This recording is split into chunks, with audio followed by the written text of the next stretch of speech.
So this is OnePlus 10 Pro 5G Indian retail unit, and we'll talk about things which you should really know before buying this phone, things which people often missed in unboxing or didn't talk about. And also now OnePlus 9 Pro is under 50,000. Is it a good phone to buy? We'll talk about that. So we'll talk about it, but for now we have already unboxed the phone. It's there, it was already released in China. So I'm not going to waste your time for unboxing. It is pretty much the same in India. This OnePlus 10 Pro comes with a cover, scratch guard, and the box doesn't look like a OnePlus box. Usually it is this way, a longer box. This more of looks like a Oppo Reno box. Some hints at the future.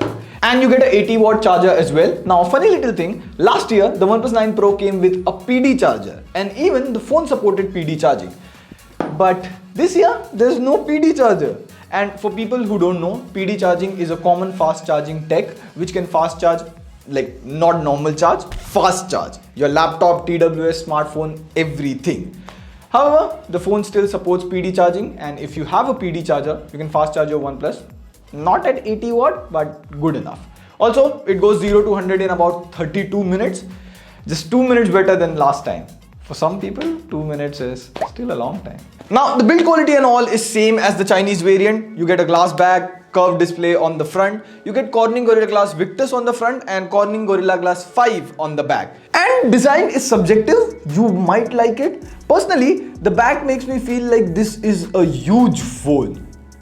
No, not doing that. You can have your jokes in the comments. Holding phone. Also, this year the display is an upgrade. You get a 6.7-inch 10-bit 120Hz AMOLED display, and the major upgrade is LTPO 2.0. So the display can go as low as 1 Hz to even 120 Hz depending on what you're doing on the screen. So see, as you can see now, I am watching YouTube and the display is at 30 Hz. Now I go to play BGMI, it is now 60 Hz. Now this LTPO will give a massive boost to battery life. In my opinion, this will be one of the best flagships in terms of battery life. Also, you get wideband L1 on Netflix and Prime Video, HDR support for YouTube as well as Netflix. So the OnePlus 10 Pro comes with the latest Snapdragon 8 Gen 1, 8GB LPDDR5 RAM, 128GB UFS 3.1 storage. Now first of all, to check performance, I ran CPU throttling test. It scored 71%, which is fine for Snapdragon 8 Gen 1.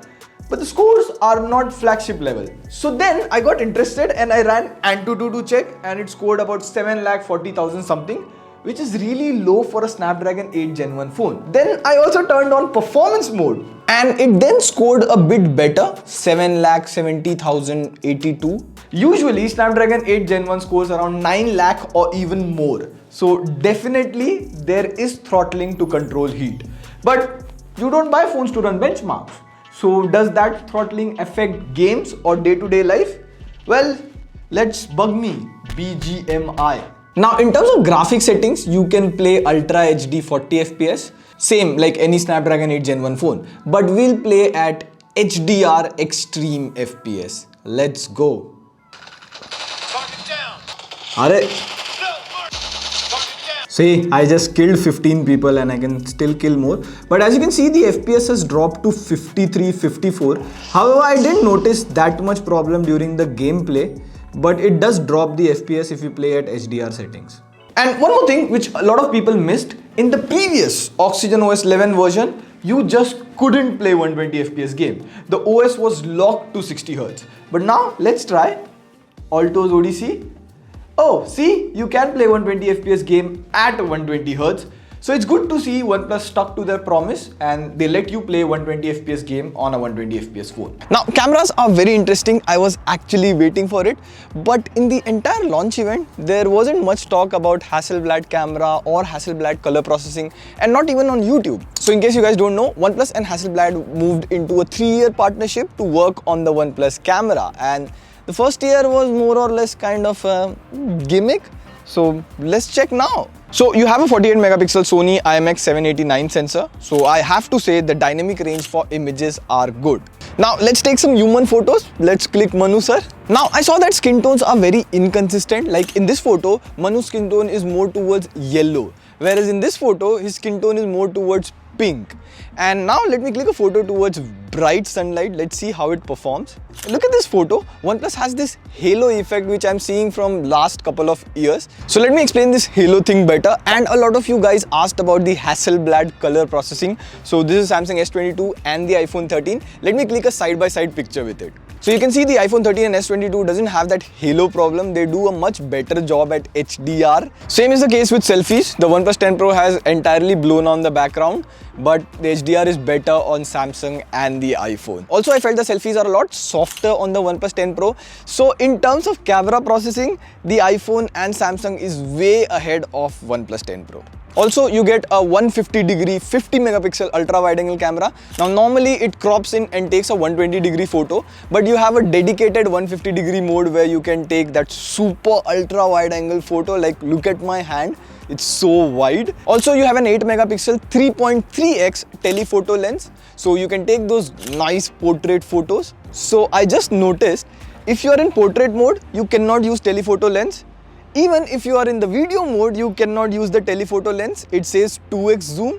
But when you are in normal mode, now if I zoom in, it says 3.3x telephoto lens, which is kind of disappointing. Like, you cannot use the telephoto lens in portrait mode as well as video. Now it's a bit early to judge the camera. There will be a couple of updates and the camera should improve, but in early first impression, the camera seems just like last year. Now a lot of you guys had video questions. So last year the OnePlus 9 Pro didn't let you shoot more than 10 minutes of 4K due to heating issues. So this year it's nothing like that. You can shoot as long as you want. Only in 4K 120 FPS it lets you shoot 5 minutes, but that's understandable. Also, you get Hasselblad Pro camera mode, which works like a pro photography on all the 3 lenses: wide angle, main and telephoto. Now the most disputed topic is Oxygen OS. Even you guys had questions. How much is Oxygen OS? How much it is Color OS? Well, the OnePlus 10 Pro comes with Android 12 right out of the box. This year, OnePlus is promising 3 years of Android updates. But beyond update, the major confusion is, first, OnePlus announced they are going with a unified OS, that is Color OS plus Oxygen OS. Next, after the feedback from OnePlus community, OnePlus said that they are staying with Oxygen OS. But the question is, what is Oxygen OS? So see here, this is a Realme phone and this is OnePlus phone. Both run essentially the same Color OS 12. So see, the camera app, almost same. The shutter button is different, but the more options is again almost same. And if you have a look at the settings menu, see, all the options are same. A little bit of tweaking here and there. Even the home launcher and all the options over here is same. And they have Oxygen OS stuff such as Shelf, OnePlus Sans font, and in the settings menu it also says Oxygen OS, but deep down it is still Color OS. So is Oxygen OS just a name now? See, personal opinion, I don't mind. They should just switch to Color OS. This back and forth is causing so much confusion. Also, you get Google Dialer, so this call is now being recorded. Call recording announcement. Now you get a 5000 mAh battery, which is great. You also have all the important sensors. You don't get IP68 water resistance rating this time. It was there last year. So officially, this phone cannot be used in water. Now you do get 15 watt wireless charging. You can also reverse wireless charge other devices like TWS. If you buy OnePlus own 50 watt wireless charger, you can even charge wirelessly at 50 watt.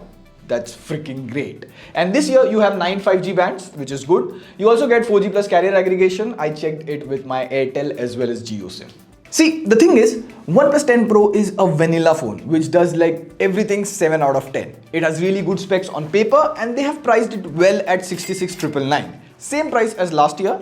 You get 4,500 discount on SBI card, which makes it 62,499. But this year, there is whole another level of competition. You have an iQOO 9 Pro with a gimbal camera. There's Realme GT2 Pro with about the same specs as this, but much cheaper. And right now, OnePlus whole Color OS, Oxygen OS situation is just weird. In my opinion, they should just move to Color OS and put a full stop to all of this. Let me know your thoughts on OnePlus 10 Pro, and yeah, OnePlus 9 Pro, we didn't recommend it 2021 and the heating issues and bugs are still the same, so not recommended in 2022 as well. Let me know about that iQOO 9 Pro comparison. On that note, this is Pradeep signing off. See you in the next video. Pew!